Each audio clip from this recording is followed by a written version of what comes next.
The Adventure of Black Peter.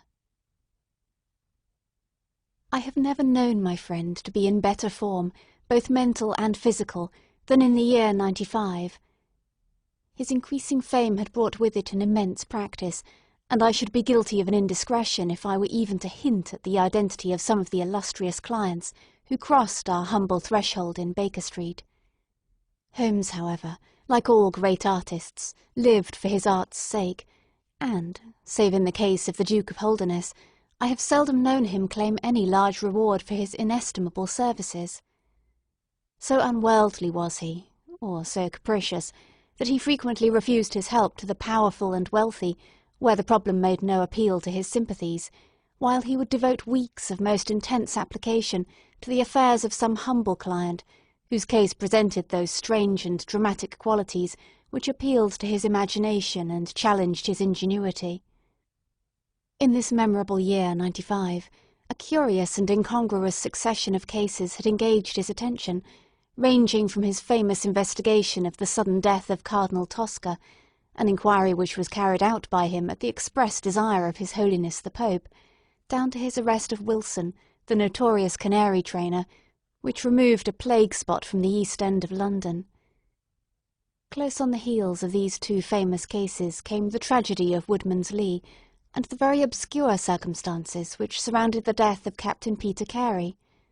No record of the doings of Mr. Sherlock Holmes would be complete which did not include some account of this very unusual affair. During the first week of July, my friend had been absent so often and so long from our lodgings that I knew he had something on hand. The fact that several rough-looking men called during that time and inquired for Captain Basil made me understand that Holmes was working somewhere under one of the numerous disguises and names with which he concealed his own formidable identity.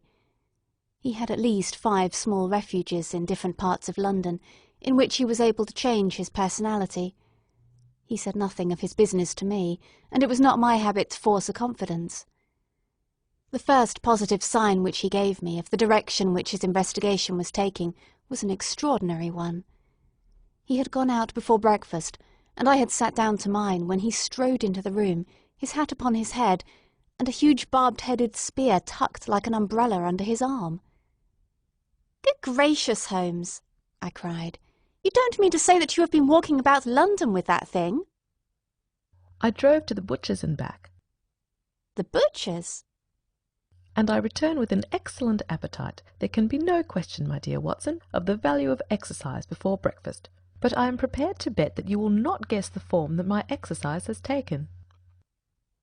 "I will not attempt it." He chuckled as he poured out the coffee.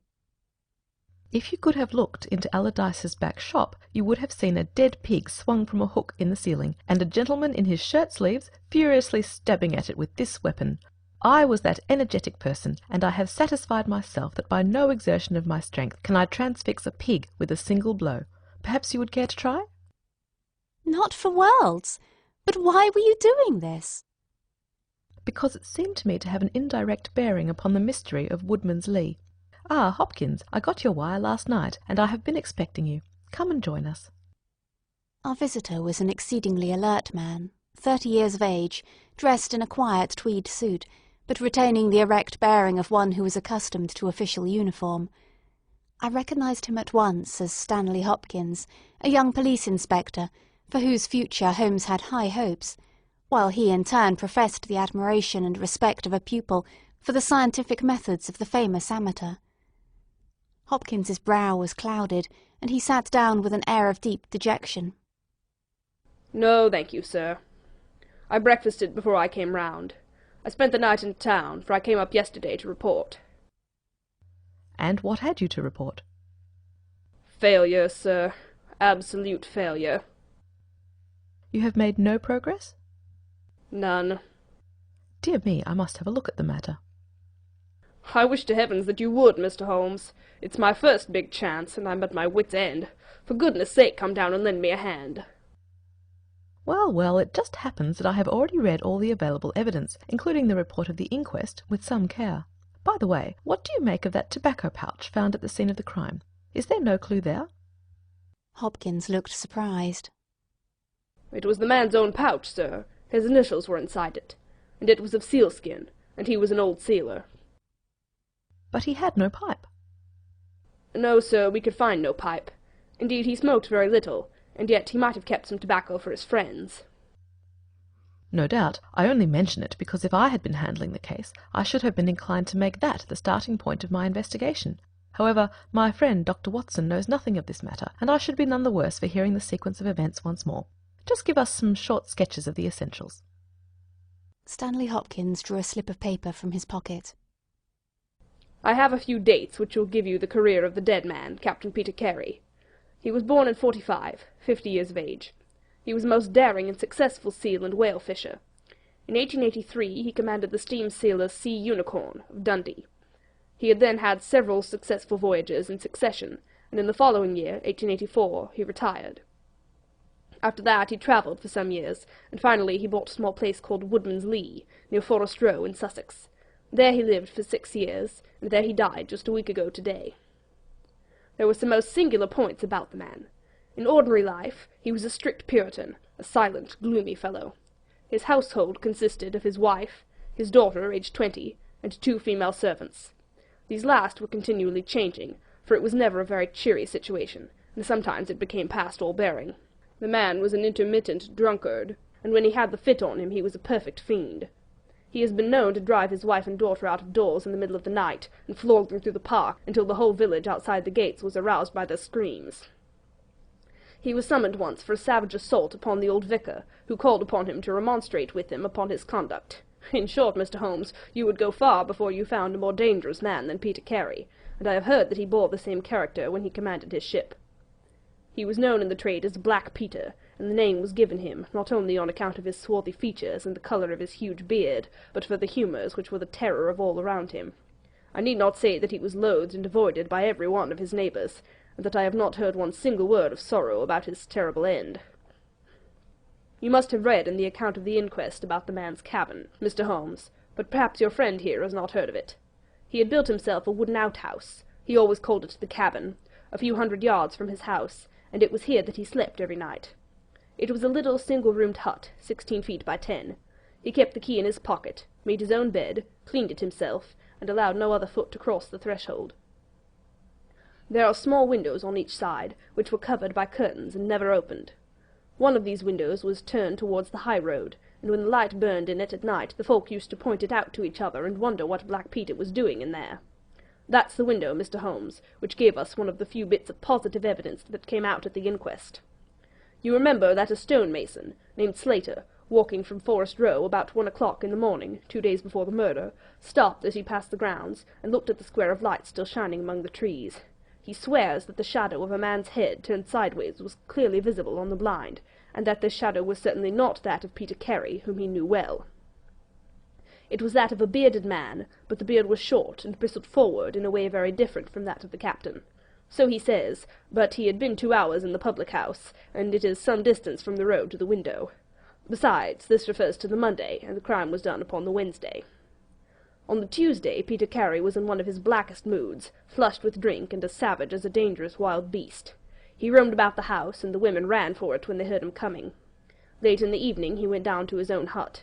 About 2 o'clock the following morning, his daughter, who slept with her window open, heard a most fearful yell from that direction, but it was no unusual thing for him to bawl and shout when he was in drink, so no notice was taken.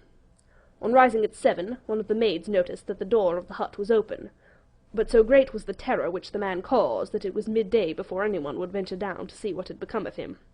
Peeping into the open door, they saw a sight which sent them flying, with white faces, into the village. Within an hour I was on the spot and had taken over the case.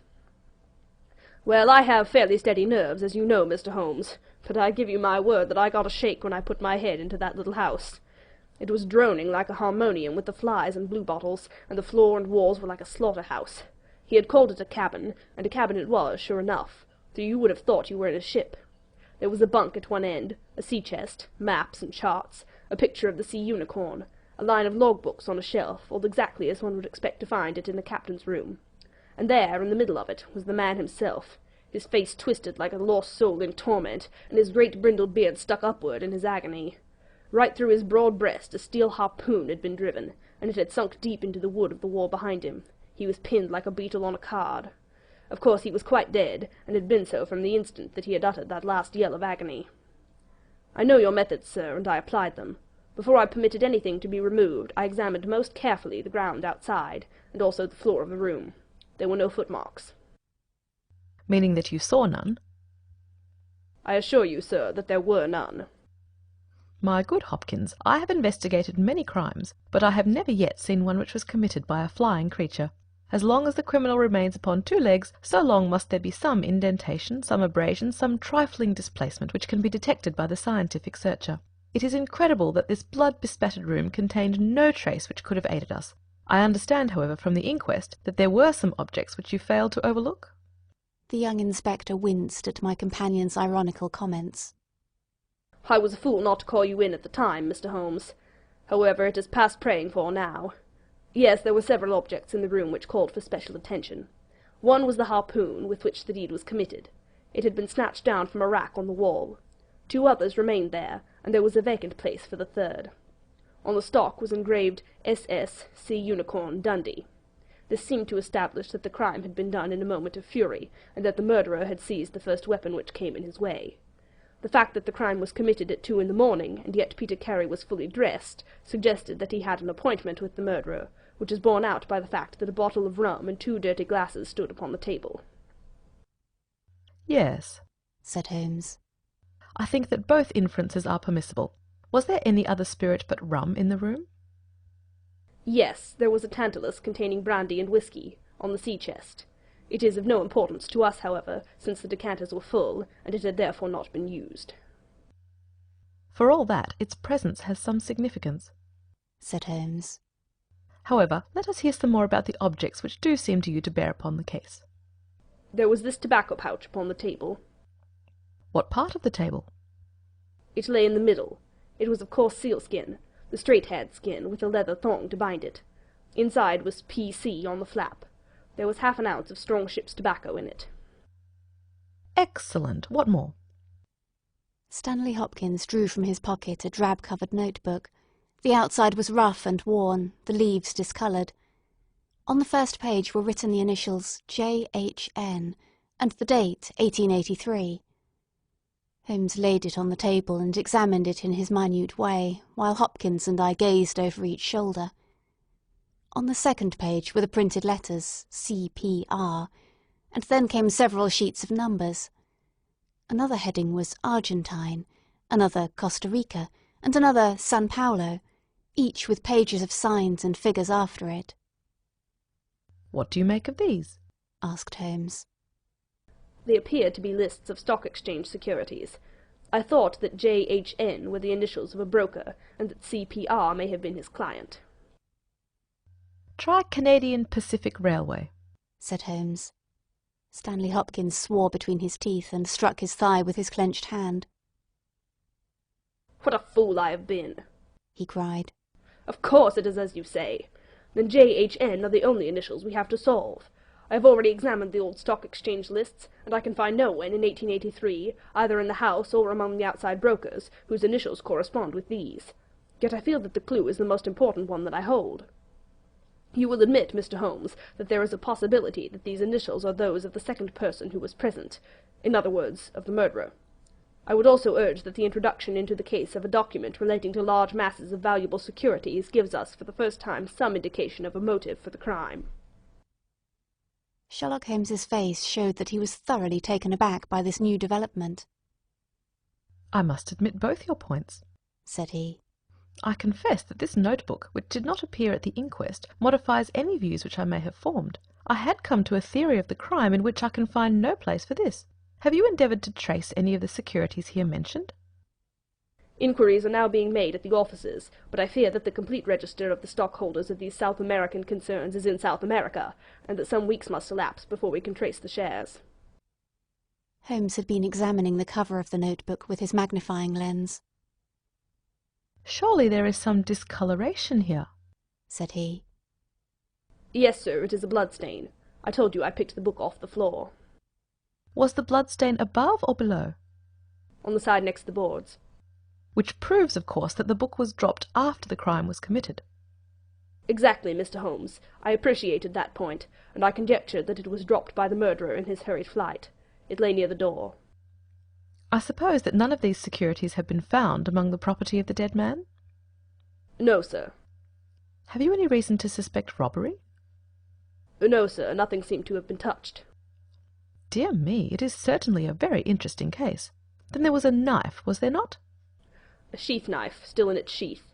It lay at the feet of the dead man. Mrs. Cori has identified it as being her husband's property. Holmes was lost in thought for some time. Well, said he at last, I suppose I shall have to come out and have a look at it. Stanley Hopkins gave a cry of joy. Thank you, sir. That will indeed be a weight off my mind. Holmes shook his finger at the inspector. It would have been an easier task a week ago, said he. But even now my visit may not be entirely fruitless. Watson, if you can spare the time, I should be very glad of your company. If you will call a four-wheeler, Hopkins, we shall be ready to start for Forest Row in a quarter of an hour. Alighting at the small wayside station, we drove for some miles through the remains of widespread woods, which were once part of that great forest which for so long held the Saxon invaders at bay, the impenetrable Weald, for 60 years the bulwark of Britain. Vast sections of it have been cleared, for this is the seat of the first ironworks of the country, and the trees have been felled to smelt the ore. Now the richer fields of the north have absorbed the trade, and nothing save these ravaged groves and great scars in the earth show the work of the past. Here, in a clearing upon the green slope of a hill, stood a long, low, stone house, approached by a curving drive running through the fields.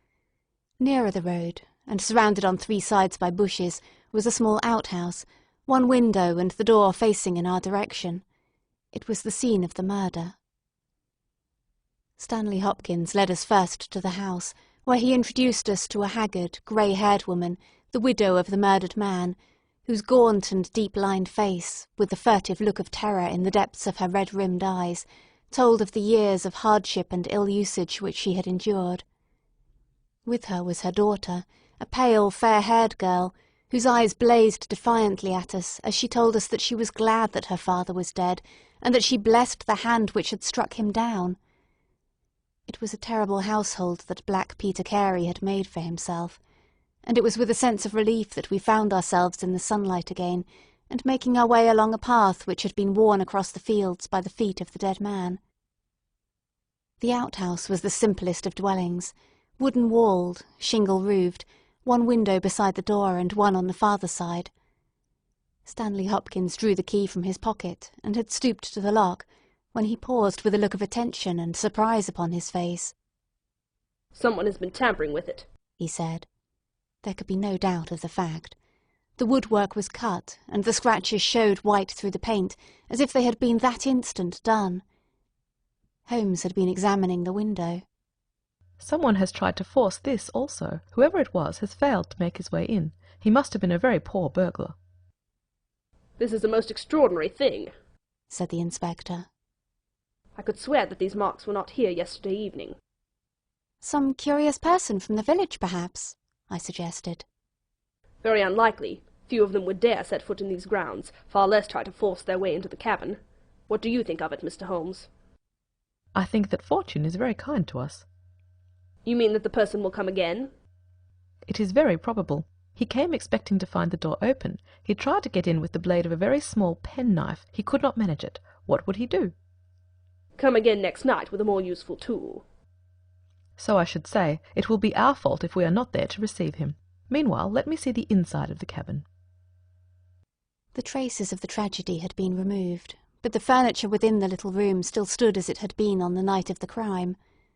For 2 hours, with most intense concentration, Holmes examined every object in turn, but his face showed that his quest was not a successful one. Once only he paused in his patient investigation. Have you taken anything off this shelf, Hopkins? "No, I have moved nothing." Something has been taken. There is less dust in this corner of the shelf than elsewhere. It may have been a book lying on its side. It may have been a box. Well, well, I can do nothing more.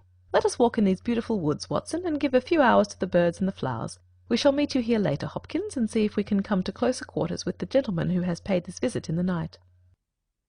It was past 11 o'clock when we formed our little ambuscade. Hopkins was for leaving the door of the hut open, but Holmes was of the opinion that this would rouse the suspicions of the stranger. The lock was a perfectly simple one, and only a strong blade was needed to push it back. Holmes also suggested that we should wait, not inside the hut, but outside it, among the bushes which grew round the farther window. In this way we should be able to watch our man if he struck a light, and see what his object was in this stealthy nocturnal visit. It was a long and melancholy vigil, and yet brought with it something of the thrill which the hunter feels when he lies beside the water-pool and waits for the coming of the thirsty beast of prey. What savage creature was it which might steal upon us out of the darkness? Was it a fierce tiger of crime, which could only be taken fighting hard with flashing fang and claw, or would it prove to be some skulking jackal, dangerous only to the weak and unguarded? In absolute silence we crouched amongst the bushes, waiting for whatever might come. At first, the steps of a few belated villagers, or the sound of voices from the village, lightened our vigil, but one by one these interruptions died away, and an absolute stillness fell upon us, save for the chimes of the distant church, which told us of the progress of the night, and for the rustle and whisper of a fine rain falling amid the foliage which roofed us in. 2:30 had chimed, and it was the darkest hour which precedes the dawn, when we all started, as a low but sharp click came from the direction of the gate. Someone had entered the drive. Again there was a long silence, and I had begun to fear that it was a false alarm, when a stealthy step was heard upon the other side of the hut, and a moment later a metallic scraping and clinking. The man was trying to force the lock. This time his skill was greater, or his tool was better, for there was a sudden snap and the creak of the hinges. Then a match was struck, and next instant the steady light from a candle filled the interior of the hut. Through the gauze curtain our eyes were all riveted upon the scene within. The nocturnal visitor was a young man, frail and thin, with a black moustache, which intensified the deadly pallor of his face. He could not have been much above 20 years of age.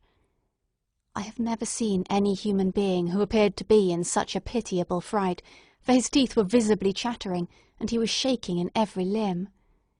He was dressed like a gentleman, in Norfolk jacket and knickerbockers, with a cloth cap upon his head. We watched him, staring round with frightened eyes. Then he laid the candle end upon the table and disappeared from our view into one of the corners. He returned with a large book, one of the log books which formed a line upon the shelves.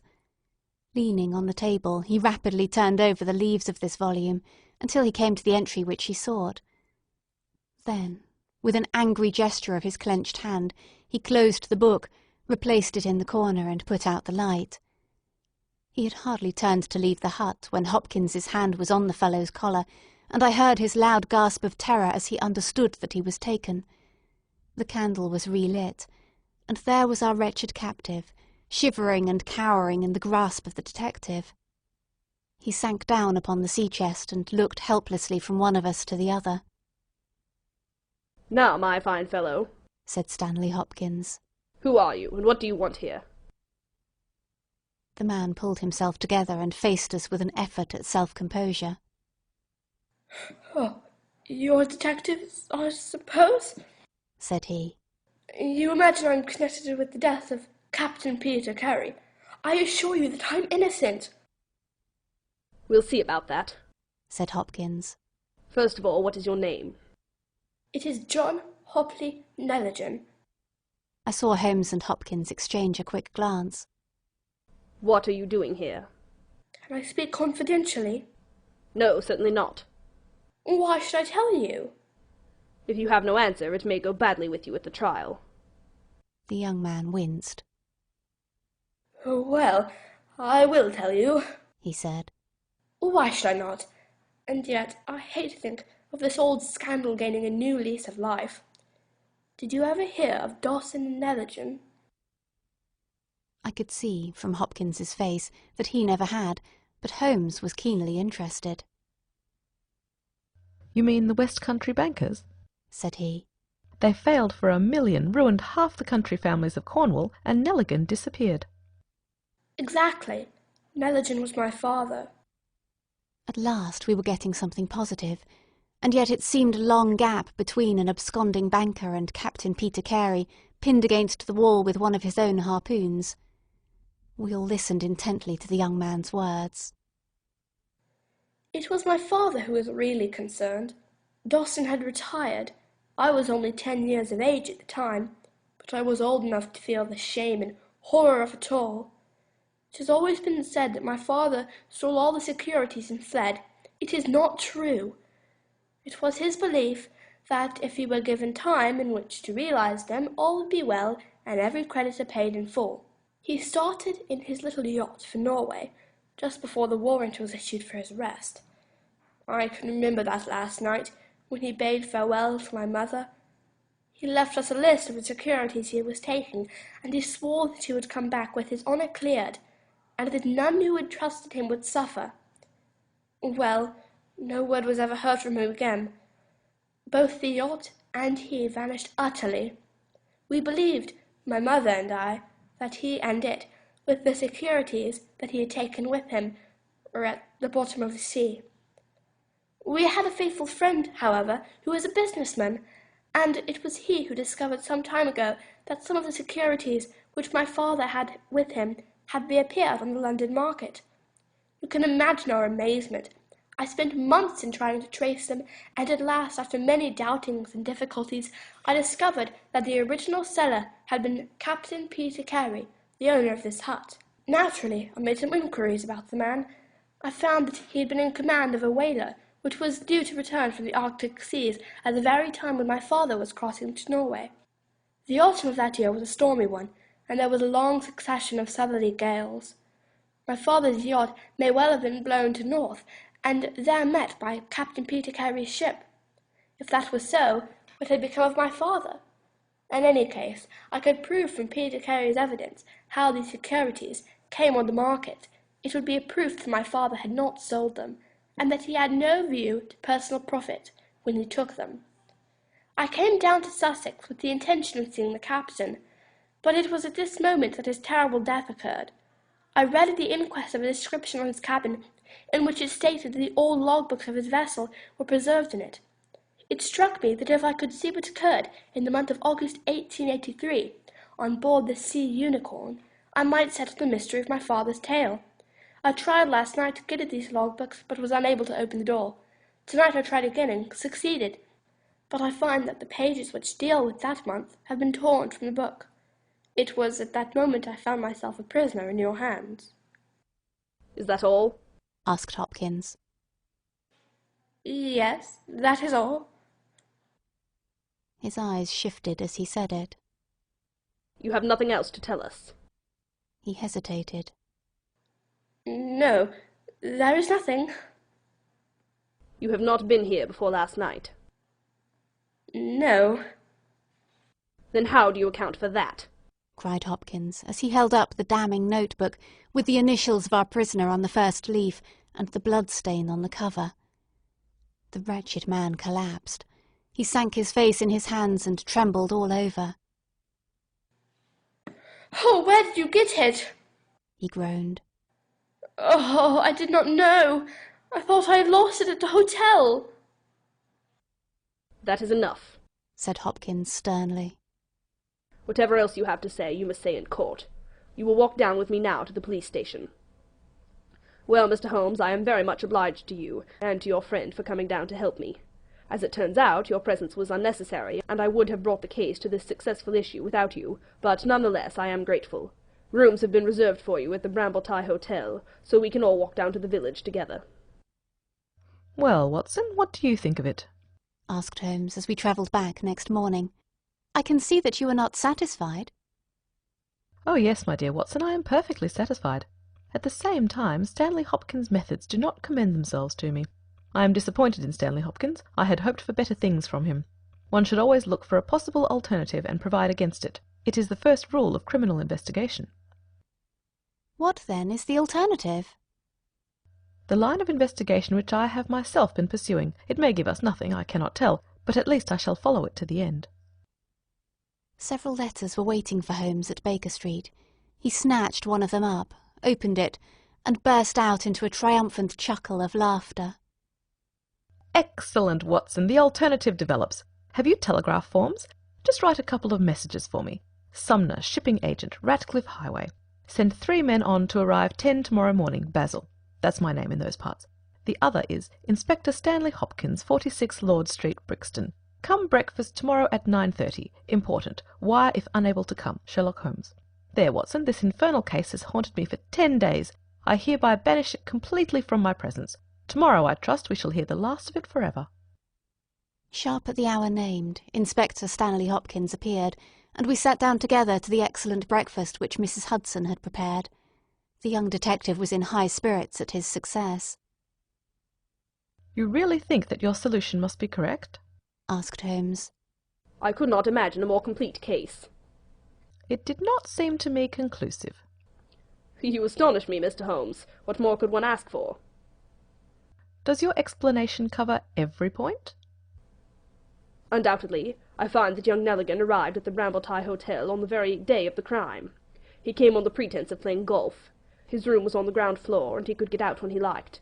That very night he went down to Woodman's Lee, saw Peter Carey at the hut, quarrelled with him, and killed him with the harpoon. Then, horrified by what he had done, he fled out of the hut, dropping the notebook which he had brought with him in order to question Peter Carey about these difficult securities. You may have observed that some of them were marked with ticks, and the others, the great majority, were not. Those which are ticked have been traced on the London market, but the others, presumably, were still in the possession of Carey, and young Nelligan, according to his own account, was anxious to recover them in order to do the right thing by his father's creditors. After his flight he did not dare to approach the hut again for some time, but at last he forced himself to do so, in order to obtain the information which he needed. Surely that is all simple and obvious. Holmes smiled and shook his head. It seems to me to have only one drawback, Hopkins, and that is that it is intrinsically impossible. Have you tried to drive a harpoon through a body? No? Tut, tut, my dear sir, you really must pay attention to these details. My friend Watson could tell you that I spent a whole morning in that exercise. It is no easy matter, and requires a strong and practised arm, but this blow was delivered with such violence that the head of the weapon sunk deep into the wall. Do you imagine that this anemic youth was capable of so frightful an assault? Is he the man who hobnobbed in rum and water with Black Peter in the dead of the night? Was it his profile that was seen on the blind 2 nights before? No, no, Hopkins, it is another and more formidable person for whom we must seek. The detective's face had grown longer and longer during Holmes's speech. His hopes and his ambitions were all crumbling about him. But he would not abandon his position without a struggle. You can't deny that Nelligan was present that night, Mr. Holmes. The book will prove that. I fancy that I have evidence enough to satisfy a jury, even if you are able to pick a hole in it. Besides, Mr. Holmes, I have laid my hand upon my man. As to this terrible person of yours, where is he? I rather fancy that he is on the stair, said Holmes serenely. I think, Watson, that you would do well to put that revolver where you can reach it. He rose and laid a written paper upon a side table. Now we are ready, said he. There had been some talking in gruff voices outside, and now Mrs. Hudson opened the door to say that there were 3 men inquiring for Captain Basil. Show them in one by one, said Holmes. The first who entered was a little Ribston Pippin of a man, with ruddy cheeks and fluffy white side whiskers. Holmes had drawn a letter from his pocket. What name? He asked. James Lancaster. I'm sorry, Lancaster, but the berth is full. Here is half a sovereign for your trouble. Just step into this room and wait there for a few minutes. The second man was a long, dried-up creature, with lank hair and sallow cheeks. His name was Hugh Pattins. He also received his dismissal, his half-sovereign, and the order to wait. The third applicant was a man of remarkable appearance. A fierce bulldog face was framed in a tangle of hair and beard, and 2 bold, dark eyes gleamed behind the cover of thick, tufted, overhung eyebrows. He saluted and stood sailor fashion, turning his cap round in his hands. Your name? asked Holmes. Patrick Cairns. Harpooner? Yes, sir. 26 voyages. Dundee, I suppose? Yes, sir. And ready to start with an exploring ship? Yes, sir. What wages? £8 a month. Could you start at once? As soon as I get my kit. Have you your papers? Yes, sir. He took a sheaf of worn and greasy forms from his pocket. Holmes glanced over them and returned them. You are just the man I want, said he. Here's the agreement on the side table. If you sign it, the whole matter will be settled. The seaman lurched across the room and took up the pen. Shall I sign here? He asked, stooping over the table. Holmes leaned over his shoulder and passed both hands over his neck. This will do, said he. I heard a click of steel and a bellow like an enraged bull. The next instant Holmes and the seaman were rolling on the ground together. He was a man of such gigantic strength that, even with the handcuffs which Holmes had so deftly fastened upon his wrists, he would have very quickly overpowered my friend had not Hopkins and I rushed to his rescue. Only when I pressed the cold muzzle of the revolver to his temple did he at last understand that resistance was vain. We lashed his ankles with cord and rose breathless from the struggle. I must really apologize, Hopkins, said Sherlock Holmes. I fear that the scrambled eggs are cold. However, you will enjoy the rest of your breakfast all the better, will you not, for the thought that you have brought your case to a triumphant conclusion. Stanley Hopkins was speechless with amazement. I don't know what to say, Mr. Holmes, he blurted out at last, with a very red face. It seems to me that I have been making a fool of myself from the beginning. I understand now what I should never have forgotten, that I am the pupil and you are the master. Even now I see what you have done, but I don't know how you did it or what it signifies. Well, well, said Holmes good-humouredly. We all learn by experience, and your lesson this time is that you should never lose sight of the alternative. You were so absorbed in young Nelligan that you could not spare a thought to Patrick Cairns, the true murderer of Peter Carey. The hoarse voice of the seaman broke in on our conversation. See here, mister, said he. I make no complaint of being manhandled in this fashion, but I would have you call things by their right names. You say I murdered Peter Carey. I say I killed Peter Carey, and that's all the difference. Maybe you don't believe what I say. Maybe you think I am just slinging you a yarn. Not at all, said Holmes. Let us hear what you have to say. It's soon told, and by the Lord every word of it is truth. I knew Black Peter, and when he pulled out his knife, I whipped a harpoon through him sharp, for I knew that it was him or me. That's how he died. You can call it murder. Anyhow, I'd as soon die with a rope round my neck as with Black Peter's knife in my heart. How came you there? asked Holmes. I'll tell it you from the beginning. Just sit me up a little, so as I can speak easy. It was in '83 that it happened, August of that year. Peter Carey was master of the Sea Unicorn, and I was spare harpooner. We were coming out of the ice pack on our way home, with headwinds and a week's southerly gale, when we picked up a little craft that had been blown north. There was one man on her, a landsman. The crew had thought she would founder, and had made for the Norwegian coast in the dinghy. I guess they were all drowned. Well, we took him on board, this man, and he and the skipper had some long talks in the cabin.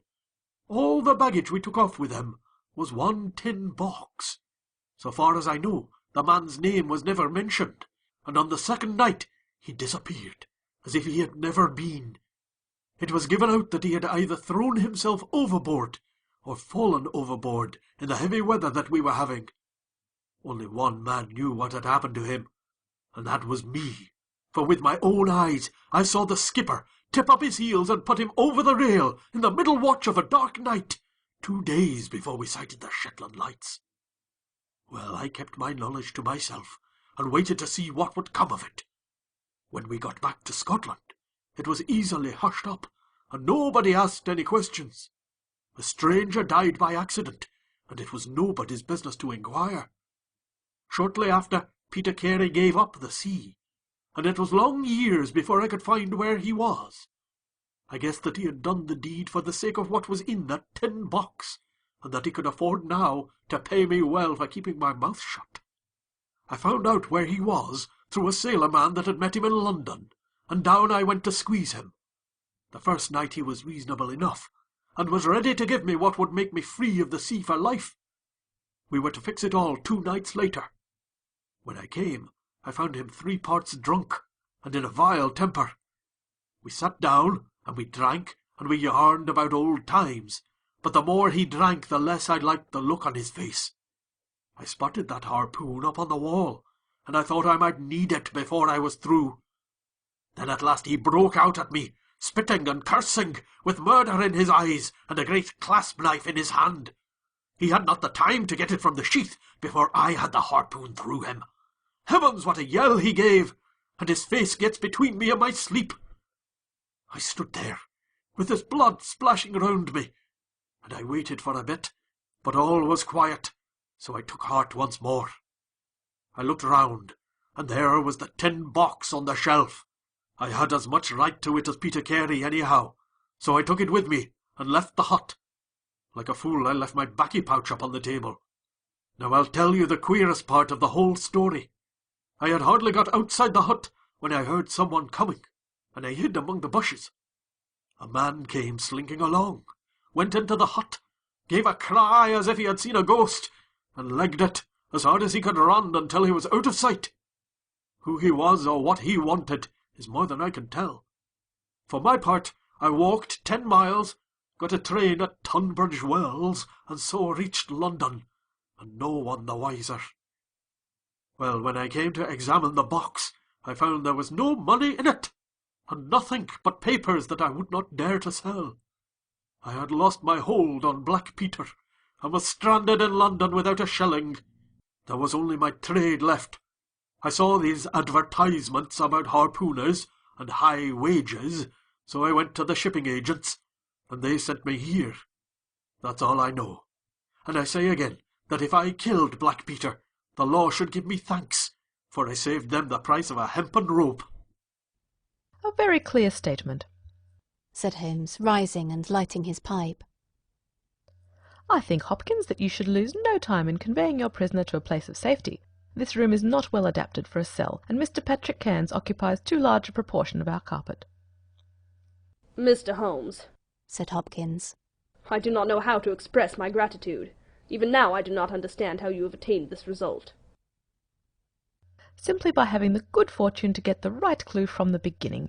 It is very possible, if I had known about this notebook, it might have led away my thoughts as it did yours. But all I heard pointed in the one direction. The amazing strength, the skill in the use of the harpoon, the rum and water, the sealskin tobacco pouch with the coarse tobacco, all these pointed to a seaman, and one who had been a whaler.